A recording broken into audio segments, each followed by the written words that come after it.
students, I welcome you again in our YouTube channel Sharma Study Zone. In this video, we are going to start with a new chapter of chemistry, which name is acid, base and salt. चलिए इस video की शुरुआत करते हैं। ये video बहुत ही ज़्यादा important रहेगा जिसमें हम एसिड, बेस और सॉल्ट्स के बारे में जानने को मिलेगा।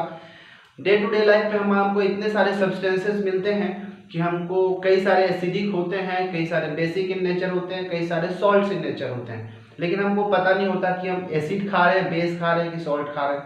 तो उसके अकॉर्डिंग हम चलेंगे। हम आज के बाद इस पूरे कंप्लीट चैप्टर के बाद आपको समझ में आने लगेगा कि कौन सा एसिड होता है, कौन सा बेस होता है, कौन सा सॉल्ट होता है। ठीक है, तो जैसे कि हमको पता है कि हमारे जो अभी तक हमारे जानकारी के हिसाब से जितने भी एलिमेंट्स हैं वो लगभग 115 एलिमेंट्स हैं। कितने? 115 एलिमेंट्स आर देयर। ठीक है, लगभग, इससे ज़्यादा भी हो सकते हैं, लेकिन अभी जो प्रॉपर जो है 115 एलिमेंट्स है जिसके बारे में हम जानते हैं। ठीक है, तो उनके केमिकल प्रॉपर्टीज के हिसाब से ये जब भी 115 एलिमेंट्स हैं, जब भी एक दूसरे में कंबाइन होते हैं तो कंबाइन होने के बाद कुछ कंपाउंड बनाते हैं। तो ये कंपाउंड जो होते हैं तीन तरह के हो सकते हैं according to their chemical properties. Chemical properties के हिसाब से, तो ऐसा मैं लिख देता हूं कि when more than 2 elements combine together, जब दो या दो से ज्यादा एलिमेंट्स एक दूसरे से कंबाइन होते हैं, then a compound is form. ठीक है, तो एक कंपाउंड बनता है। अब जो एक कंपाउंड बनेगा उसका नेचर कैसा होगा? ठीक है, and according to the chemical properties of these compound, मतलब जो कंपाउंड बनेंगे उनके केमिकल प्रॉपर्टी के अकॉर्डिंग हम इसको तीन कैटेगरी में हम बांट सकते हैं। This compounds can be categorised, या फिर लिख देता हूं can be divided into 3 categories. समझ में आया क्या बोला? कि हमारे पास 115 नॉन एलिमेंट्स हैं। जब ये दो या दो से ज्यादा एलिमेंट्स एक दूसरे से कंबाइन होते हैं तो कंपाउंड बनता है, और इन कंपाउंड के केमिकल प्रॉपर्टीज के अकॉर्डिंग हम इनको 3 पार्ट्स में या 3 कैटेगरी में बांट सकते हैं। कौन कौन से 3 कैटेगरी है भाई?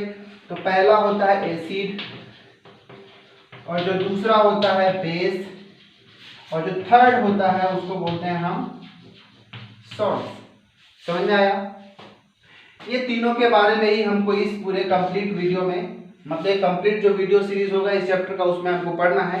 ठीक है, तो हम समझ में आ गया कि ये 3 तरह के, मतलब इस दुनिया में जितने भी कंपाउंड्स होंगे 3 ही नेचर के हो सकते हैं, या तो एसिडिक होंगे, या बेसिक होंगे, या फिर सॉल्ट्स होंगे, जो केमिकल से एलिमेंट्स जो 115 एलिमेंट से मिलकर बने होंगे। ठीक है, लेकिन हम उनको पहचानेंगे कैसे कि जो कंपाउंड का फॉर्मेशन हो रहा है वो एसिड है कि बेस है कि सॉल्ट है? तो उसके बारे में हम जानते हैं कि उसके लिए क्या होगा, ऐसा कौन सा चीज होगा जिससे हम उनको आइडेंटिफाई कर पाएंगे कि जो गिवन सब्सटेंस है वो क्या है, एसिड है कि बेस है कि सॉल्ट है। ठीक है, अभी एसिड, बेस, सॉल्ट को अच्छे से समझने से पहले हम उसके बारे में भी इंट्रोडक्शन ले रहे हैं। ठीक है, तो अभी हम पहचानने की कोशिश करेंगे कि एसिड, बेस और सॉल्ट को हम कैसे पहचानेंगे, ऐसा कौन सा चीज बना है उसके लिए। ठीक है, जिससे हम उसको आइडेंटिफाई कर सकते हैं। तो इसको आइडेंटिफाई करने के लिए इंडिकेटर्स होते हैं। क्या होते हैं? इंडिकेटर्स, जिससे हम पहचान सकते हैं कि जो गिवन सब्सटेंस है या गिवन कंपाउंड है वो एसिड है कि बेस है कि सॉल्ट है। तो हम एक नया टॉपिक या नया हेडिंग डाल लेते हैं यहाँ पे, जिसको हम बोलते हैं इंडिकेटर्स।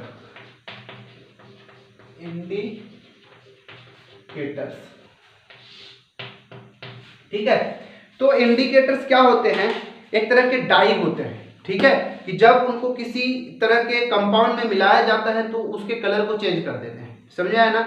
या फिर क्या message, an indicator is a dye that change colour when it put into the acid और बेस। जब भी किसी इंडिकेटर को एसिड या बेस में डालते हैं तो इसका कलर चेंज हो जाता है। ठीक है, या फिर ऐसे हम कह सकते हैं कि इंडिकेटर एक ऐसा सब्सटेंस है जिसका यूज एसिड है और बेस को टेस्ट करने के लिए किया जाता है।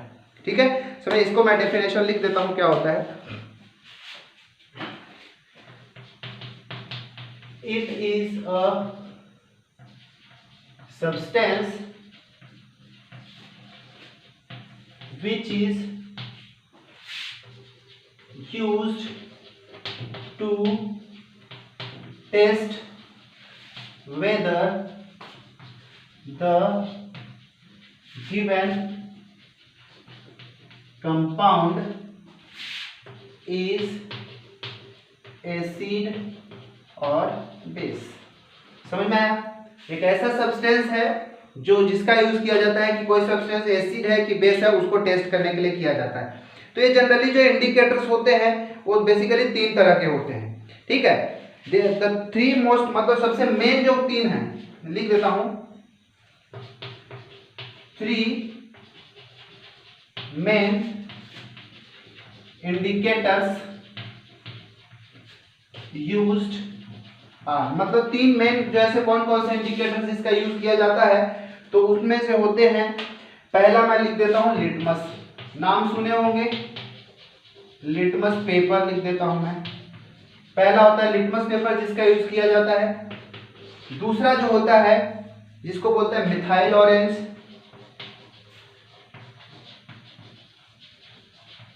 और जो तीसरा होता है फेनोल्फथैलीन। ठीक है, तीसरा होता है फेनोल्फथैलीन।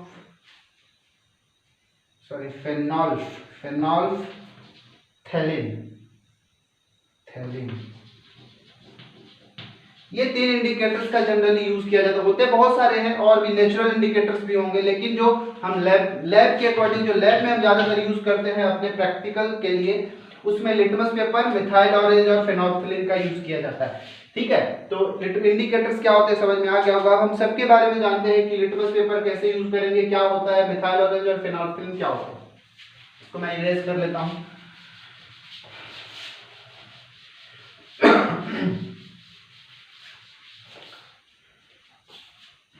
तो लिटमस पेपर जो 2 तरह के होते हैं, पहले मैं लिटमस पेपर के बारे में जान लेते हैं।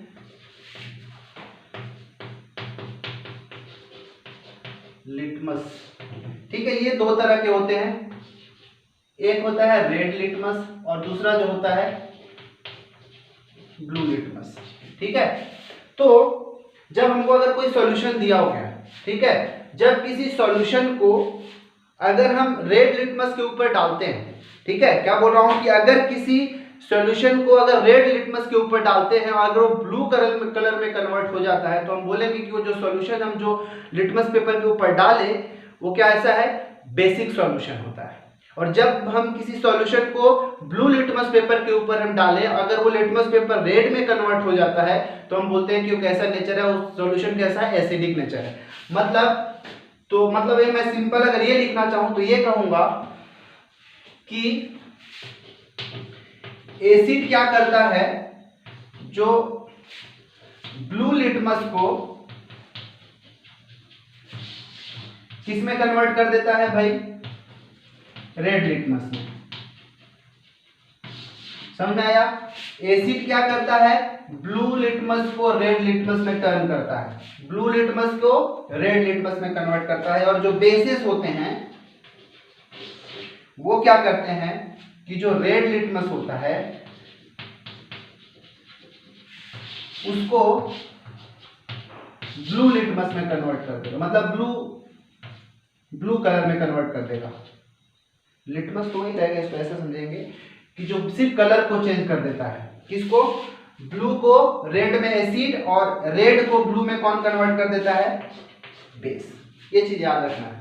ठीक है, तो लिटमस पेपर का हम ऐसे यूज करेंगे। फिर से सुन लीजिए, एसिड क्या करता है, ब्लू लिटमस पेपर को रेड में टर्न कर देता है और जो बेसिस होते हैं रेड लिटमस को ब्लू में टर्न कर देता है, सिंपल। ठीक है, अब हम ऐसे देख सकते हैं कि फिर से एक बार अगर मैं जैसे कि एग्जांपल के लिए अगर हम देख लें कि अगर हमारे पास मान लेते हैं ऑरेंज है, ऑरेंज जूस है हमारे पास, ठीक है, मान लेता हूं मैं एक ऐसा ग्लास बना लिया, इसमें मैं ऑरेंज जूस भर देता हूं, ऑरेंज जूस। ठीक है, अब मैं यहाँ से एक ड्रॉप निकालते हुए मेरे पास एक लिटमस है, मान लो रेड दिख नहीं रहा है, ब्लू दिख नहीं रहा है, लेकिन मैं इसको ब्लू बना लेता हूँ। मान लेते हैं कि ये ब्लू लिटमस है, ठीक है। अब यहाँ से मैं क्या करता हूँ, ऑरेंज का एक दो बूंद को इसके ऊपर डालता हूँ, ठीक है। अब इसका जो ब्लू लिटमस है वो धीरे धीरे रेड में कन्वर्ट होने लगेगा। मान लो धीरे धीरे जो है इतना पार्ट जो है, या फिर इसी लिटमस पेपर को इसमें मैं डुबा के निकाल दिया तो ब्लू कैसा हो जाएगा, रेड में कन्वर्ट हो जाएगा। तो हम क्या बोलेंगे कि जो ऑरेंज का जो जूस है वो कैसा नेचर है, एसिडिक होते हैं, ठीक है। मतलब ऑरेंज क्या होता है, ऑरेंज में एसिड प्रेजेंट होता है। वैसे लेमन जूस हो गया, ठीक है, सारे के सारे जो होते हैं जो टेस्ट में खट्टे होते हैं, सॉरी टेस्ट में जो सॉर टेस्ट होते हैं, जो खट्टे होते हैं, उसको हम क्या बोलते हैं, लिटमस बोलते हैं, सॉरी उसको हम एसिड बोलते हैं, जो हम आगे और अच्छे से देखेंगे, ठीक है। तो ऐसे ही हो गया। अगर मैं ऐसा करूं कि अगर हमारे पास मान लो सोडियम हाइड्रोक्साइड का एक सॉल्यूशन है, सोडियम हाइड्रोक्साइड क्या है, इसको हम कॉस्टिक सोडा भी बोलते हैं, कॉस्टिक सोडा, ठीक है। अगर मैं क्या करता हूं, इसको इसका एक सॉल्यूशन को, इसके सॉल्यूशन को लेके अगर मैं रेड लिटमस के ऊपर डालता हूं तो रेड लिटमस का कलर जो किसमें कन्वर्ट हो जाएगा, वो ब्लू में कन्वर्ट हो जाएगा। तो हम क्या बोलेंगे कि सोडियम हाइड्रोक्साइड क्या है, बेस होता है। ये कुछ एग्जांपल्स हैं, अभी हम बहुत सारे एग्जांपल्स देखेंगे। तो चलिए इसको मैं लिटमस के बाद में चलता हूं, मिथाइल ऑरेंज में चलता हूं, इसको मैं इरेज कर लूं।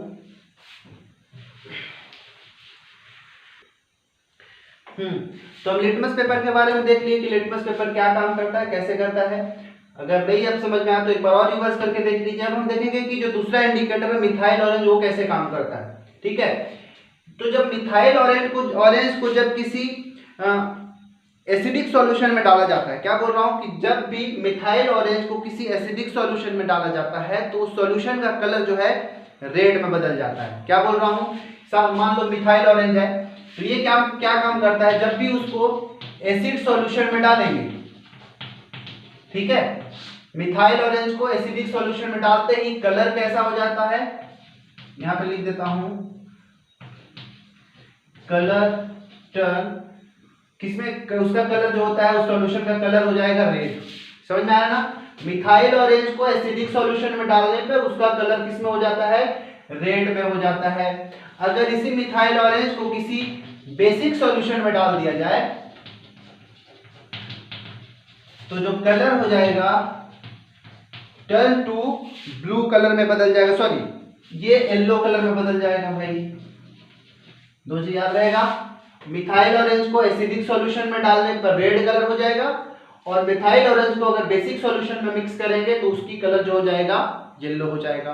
तो ये ऐसे हम मिथाइल ऑरेंज का समझेंगे। फेनोल्फथालीन क्या करते हैं, फेनोल्फथालीन को जब किसी एसिडिक सॉल्यूशन में हम डालेंगे, ठीक है, तो उस एसिडिक सॉल्यूशन का जो कलर होगा कोई चेंज ही नहीं होगा, ठीक है, तो टर्न टू कलरलेस। समझ में आ रहा है क्या बोल रहा हूं, कि उस सॉल्यूशन का एसिडिक सॉल्यूशन में फेनोल्फथालीन डालेंगे तो कोई कलर चेंज नहीं होगा, तो कोई कलर चेंज नहीं होगा तो हम समझ जाएंगे कि सॉल्यूशन कैसा है, एसिडिक है। लेकिन जब इसको हम बेसिक सॉल्यूशन में डालेंगे तो जो उसका कलर हो जाएगा वो हो जाएगा पिंक कलर का हो जाएगा, याद रहेगा। तो इतना चीज हमको इंडिकेटर्स के बारे में ध्यान देना है। फिर से मैं एक बार रिकॉल कर दूं, तो जो लिटमस में अगर जाएंगे तो क्या होता है, एसिड क्या करते हैं, ब्लू लिटमस को रेड में कन्वर्ट कर देते हैं, जो बेसेस होते हैं वो रेड लिटमस को ब्लू में कन्वर्ट कर देते हैं। मिथाइल ऑरेंज में गए तो मिथाइल ऑरेंज को एसिडिक सॉल्यूशन में डालने पर कलर रेड हो जाता है, मिथाइल ऑरेंज को बेसिक सॉल्यूशन में डालने पर उसका कलर येलो हो जाता है। फेनोल्फथालीन में गए तो एसिडिक सॉल्यूशन को कैसा कलरलेस कर देता है और बेसिक सॉल्यूशन को पिंक कलर कर देता है। तो ये थे पूरा इंडिकेटर्स। लेकिन अभी कुछ नेचुरल इंडिकेटर्स भी होते हैं, हम उनके बारे में भी जान लेते हैं, ठीक है। इसको मैं एक बार इरेज कर लूं। चलिए, तो हमने देखा लिटमस क्या होता है, मिथाइल ऑरेंज कैसे काम करता है, इसके बाद फेनोल्फथालीन कैसे काम करता है। अब देखते हैं कुछ नेचुरल इंडिकेटर्स। लिटमस भी एक तरह का नेचुरल इंडिकेटर ही है। हाँ, एक चीज और बता दूं कि जो लिटमस होता है, लिटमस पेपर जो होता है जिसका हम इंडिकेटर की तरह यूज कर रहे हैं, यह तो एक नेचुरल इंडिकेटर है, पहली बात, ठीक है, नेचुरल इंडिकेटर। साथ ही साथ ये जो होता है एक प्लांट से बनता है, जो प्लांट का नाम है लाइकेन, LICHEN, लाइकेन नामक प्लांट से लिटमस पेपर बनता है, ठीक है। चलिए, हम कुछ और नेचुरल इंडिकेटर्स के बारे में हम जानते हैं। जैसे टर्मरिक जो होता है, हमारे घर में हम देखेंगे हल्दी, टर्मरिक, मैं यहाँ पे हिंदी में लिख देता हूँ हल्दी, कलर भी बढ़िया मेरा हल्दी कलर का है ये, ठीक है। तो टर्मरिक भी क्या होता है, एक तरह का नेचुरल इंडिकेटर होता है। ये क्या करता है कि जब इस टर्मरिक का जो धब्बा रहेगा, कई बार स्टेन हो जाते हैं, तो जब भी टर्मरिक के ऊपर कोई बेसिक सॉल्यूशन जाता है या फिर बेसिक सॉल्यूशन में अगर टर्मरिक को डाल दिया जाए, उसके साथ ऐड कर दिया जाए, तो जो कलर जो टर्न हो जाता है किसमें, वो रेड कलर का हो जाता है। आप कई बार से गौर से देखेंगे, जब भी हम कुछ खाए होते हैं, मान लो करी और ये खाए हैं कुछ, तो अगर वो हमारे कपड़े के ऊपर गिर गया तो येलो धब्बा हो जाता है, स्टेन हो जाता है। तो जब भी हम उसको धोने के लिए साबुन का यूज करते हैं तो उसका कलर रेड हो जाता है, ठीक है। रेड क्यों हो जाता है, इससे हमको ये पता चलता है कि जो सोप होता है, साबुन होता है, वो बेसिक नेचर का होता है। क्या होता है, सोप जो होता है, साबुन, वो बेसिक इन नेचर होता है, ठीक है ना, बेसिक नेचर का होता है। इसीलिए जब हल्दी वगैरह का जो धब्बा होता है उसको हम सोप के साथ धोने की कोशिश करते हैं तो उसका कलर कैसा हो जाता है, रेड हो जाता है, ठीक है। मतलब हल्दी जो है एक बेस को इंडिकेट करने का काम करेगा। उसी तरह अगर हम देखें और कुछ, तो हमारे पास होता है एक रेड कलर का एक कैबेज होता है, रेड कैबेज, ठीक है। ये क्या काम करता है कि, लिख देता हूं यहाँ पे, रेड कैबेज। तो ये शुरुआत में तो ये कलर इसका रेड ही होता है, ठीक है। लेकिन जब इसको एसिड के साथ जोड़ते हैं, ठीक है, जब एसिड सॉल्यूशन के साथ ये ऐड किया जाता है तो इसका कलर जो होता है कोई चेंज नहीं होता, रेड कलर ही रह जाता है। समझ में आ रहा क्या बोल रहा हूं, मतलब यहाँ पे नो चेंज।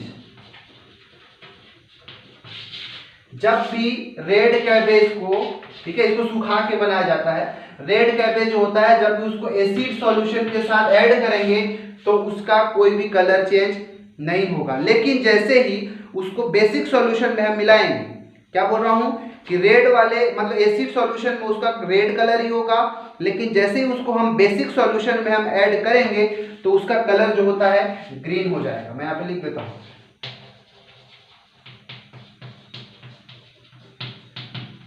बेसिक सॉल्यूशन में इसका कलर जो हो जाएगा ग्रीन हो जाएगा, ठीक है। तो ये थे कुछ हमारे पास और natural indicators.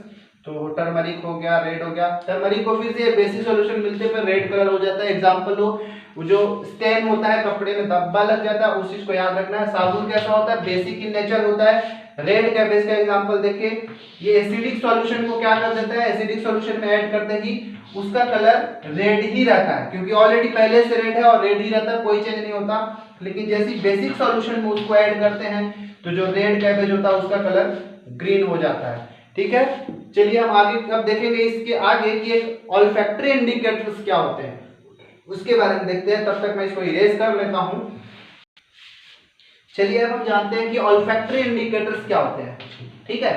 Olfactory indicators, olfactory का मतलब होता है जहां पे हमको स्मेल समझ में आए, जहां पे स्मेल से हम सेंस कर पाए, ठीक है ना, स्मेल, ठीक है। जब हम ऐसे, मतलब ऑल्फैक्टरी इंडिकेटर्स में मैं इसका डेफिनेशन लिखता हूं कि मतलब ऐसे पहले समझ लेते हैं फिर मैं डेफिनेशन लिखूंगा कि जैसे जब किसी सब्सटेंस में कोई एसिड या बेस मिलाएं, क्या बोल रहा हूं कि जब कोई हमारे पास एक ऐसा सब्सटेंस हो कि उसका तो पहले तो एक अलग से कैरेक्टरिस्टिक होगा, ठीक है, जो सब्सटेंस होगा, अगर उसमें कोई मैं एसिड या कोई बेस मिला दूं तो जो पहले का जो सब्सटेंस है उसका जो स्मेल को हम फिर पहले जैसा जो स्मेल रहेगा हम उसको नहीं पहचान पाएंगे।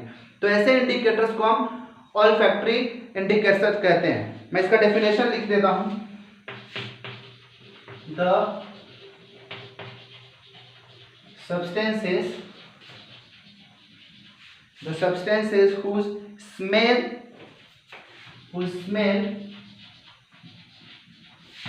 get changed on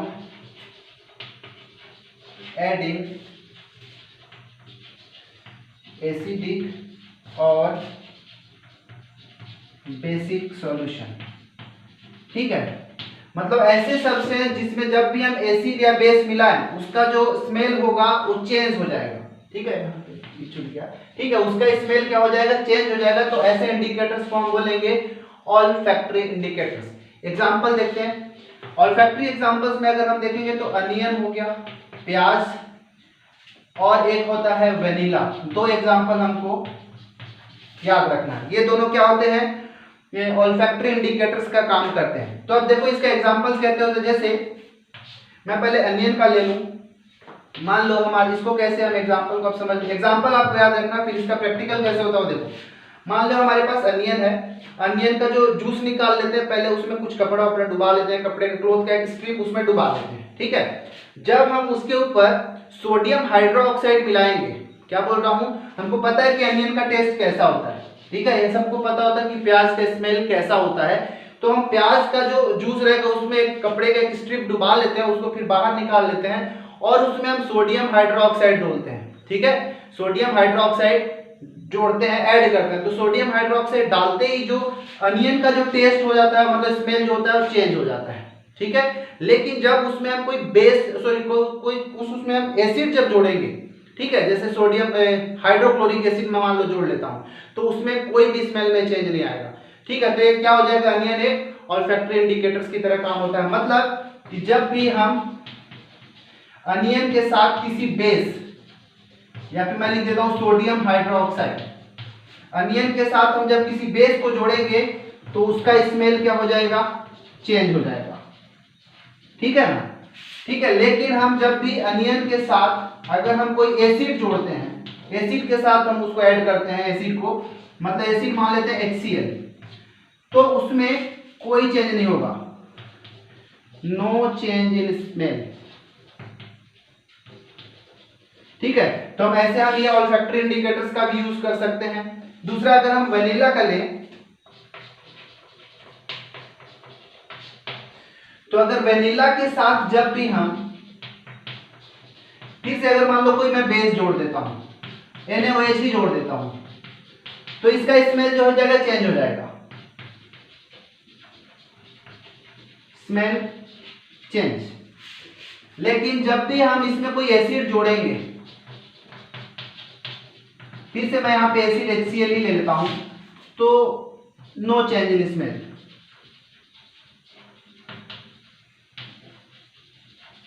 तो हम इस तरह से हम ये ऑल्फैक्टरी इंडिकेटर्स का भी यूज कर सकते हैं किसी भी सब्सटेंस का, किसी भी कंपाउंड का को जानने के लिए कि वो एसिडिक इन नेचर है कि बेसिक इन नेचर है, ठीक है। आपको उम्मीद है समझ में आ गया होगा। इस वीडियो के लिए पर्याप्त इतना ही। तो इसके आगे का जो वीडियो होगा हम उसमें एसिड्स के बारे में और डीपली नॉलेज रखेंगे और डीपली जानने की कोशिश करेंगे। धन्यवाद। चलो अब इतना ही खत्म करते हैं, इस वीडियो के लिए इतना ही पर्याप्त है। धन्यवाद।